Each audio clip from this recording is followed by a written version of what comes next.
All right, everybody grab a stool, kill the jukebox, and lean in, because I'm only telling this once and the cops still get twitchy when this story surfaces. I heard this from someone who grew up 2 streets over from Lynetta White. Yeah, that Lynetta. So every word you're about to hear is straight from the neighbors, the cousins, the junkies, and the one deputy who still won't sleep without the light on. Picture Lexington, Kentucky, March 1998. The whole town smells like horse shit and fried chicken. UK is about to win the national championship. Everybody's drunk on bourbon and hope, and on Bryanwood Parkway, the porch lights blink off one by one like the neighborhood's tucking itself in. Lynetta Penman White, 73 years old, 5 foot nothing, silver bun tighter than a preacher's asshole, locks her doors, kisses the framed photo of her dead husband George, and pads to bed in fuzzy slippers that still have the Big Lots tag dangling off the back. She's got a baseball bat under the bed, a .38 in the nightstand, and a heart big enough to forgive her only son Stephen every time he pawned her wedding ring for a 20 bag. Stephen, Lord, where do I start? Stephen was the golden boy who mainlined his future into a Lexington motel toilet. By 98 he's 35, teeth like busted piano keys, and he's shacked up with a walking disaster named Virginia Susan Caudill. Ginny, 37, track marks older than some of y'all, pussy that's seen more traffic than I-75. She used to sit on Lynetta's couch sipping sweet tea, calling her Mama White while she stole 20s out of the sugar jar. March 13, 2 nights before everything burns, Stephen finally grows a pair. He packs Ginny's shit into a Kroger bag and tells her, "We're done, get the fuck out." She screams, throws his bong through the window, and swears on every demon in Harlan County that the whole White family is gonna pay. Fast forward 48 hours. Ginny's twitching in the parking lot of the Seed and Feed, pupils pinned, rocking back and forth like a broke-ass rocking horse. Who pulls up? Jonathan Wayne Goforth. Everybody calls him Heavy because the dude's built like a Frigidaire with legs. Heavy's got a toolbox in the bed of his truck, a crack pipe in the ashtray, and a claw hammer that's about to get more action than a porn star on payday. Ginny slides into the passenger seat, lights a cigarette with shaking fingers, and says the 6 words that torch a grandmother. Let's go get what's owed us.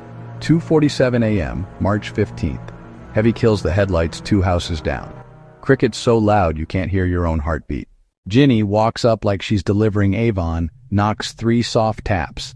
Lynetta, God love her, peeks through the curtains, sees a familiar silhouette, and opens the door in her robe. Ginny, baby, it's 3 in the goddamn... Heavy's boot hits the door so hard the hinges scream. Lynetta's slippers fly off like startled doves, and the night goes black. Inside the house it sounds like Satan redecorating. Heavy's hammer sings baritone, thunk. Ginny grabs the alarm clock off the nightstand. Smash. Please, I gave you money last week. You gave me pity. Tonight I'm taking interest. 13 blows. Count 'em with me, y'all. 1 for every time Lynetta called the cops on Stephen. 2 for every casserole she dropped off like charity. 3 for the engagement ring Ginny had to mail back. By 13, Lynetta's skull looks like a dropped lasagna, and she's still breathing. Wet, ragged, praying in tongues. Heavy wipes the hammer on the curtains. Ginny's laughing and crying at the same time, snot swinging like a pendulum. They roll Lynetta in her own bedroom rug, zip ties so tight the plastic cuts flesh. Drag her down the hall past the family photos that are now watching like ghosts. Out the back door, heels bumping every step. Pop the trunk of Lynetta's own Lincoln. In she goes. Still alive, still whispering Stephen's name like a broken record. Heavy drives. Ginny follows in the truck, chain-smoking Virginia Slims and screaming along to Friends in Low Places like it's karaoke night in hell. They hit Royster Road, pull into a field Stephen used to take girls to park. Heavy sloshes gasoline like he's watering a lawn. Ginny lights a Marlboro off the match, flicks it into the puddle. Whoosh! The Lincoln becomes a Viking funeral. Flames climb 30 feet, turning night into noon. Lynetta's last breath is superheated air, and Garth Brooks. 5:42 a.m. Old man Jenkins is out walking his coon dog when the sky lights up orange. He calls 911 from a payphone that still smells like piss and pennies. Fire crew pops the trunk. What's left of Lynetta looks like a burnt marshmallow wearing a towel. Dental records confirm it by supper. Cops hit Bryanwood like ants on a picnic. Blood spatter on the ceiling looks like abstract art. Mink hairs stuck to the carpet like guilty glitter. Safe cracked open, empty except for a grocery list that says, "Love Stephen forever." 2 guns missing. 3 days later, divers pull a shotgun and a .38 out of the Kentucky River, still dripping catfish slime. News vans park on lawns. Stephen White shows up on every channel, eyes redder than a baboon's ass, begging, "Whoever did this, I hope you rot." Camera zooms in on his shaking hands. He still doesn't know the monster used to sleep in his bed. Detectives Larson and Malone work the case like it's personal. They trace boot prints, cigarette butts, a single blonde hair curled around the hammer handle like a love letter. DNA says Virginia Caudill was dancing in Lonetta's blood. October 31st, 1998, Halloween night. America's Most Wanted airs the segment.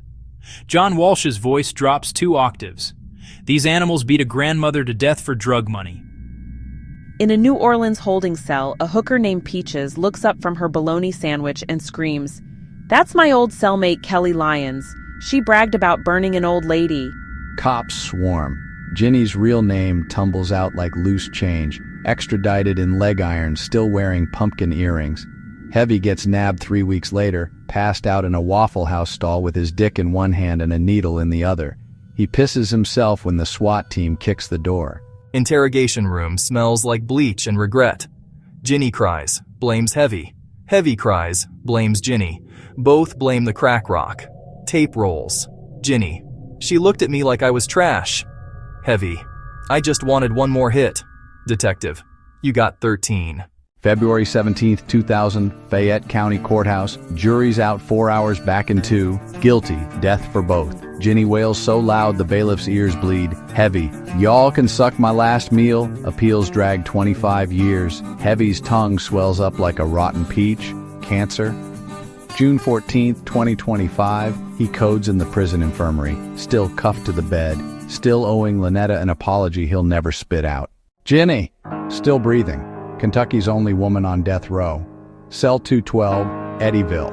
She gets 1 hour of yard time, spends it staring at the sky like it owes her something. Execution date, to be determined. Translation, the needle's warming up. Stephen White still sets an extra plate every Thanksgiving. Still jumps when the doorbell rings after dark. Still waters those roses Lynetta planted in 1993. Blood-red blooms that open like tiny screams every spring. And every March 15th, the whole block leaves their porch lights on all night. Not for safety, for Lynetta. So her ghost can find the way home. So here's the part where I pass the whiskey and ask y'all, was Ginny born evil, or did 20 years of rock turn a heartbroken ex into a hammer-swinging demon? Did Heavy deserve to choke on his own cancer, or should the state have fried him first? Drop your verdict in the comments. Best one gets a free beer next time I'm in town. Now hit that like button like you're smashing the hammer yourself. Subscribe to BikyBones before the next body drops, and tonight, every one of you, check the deadbolt twice, because the past don't knock. It kicks the motherfucker down. See you creeps next time. Bring your own lighter.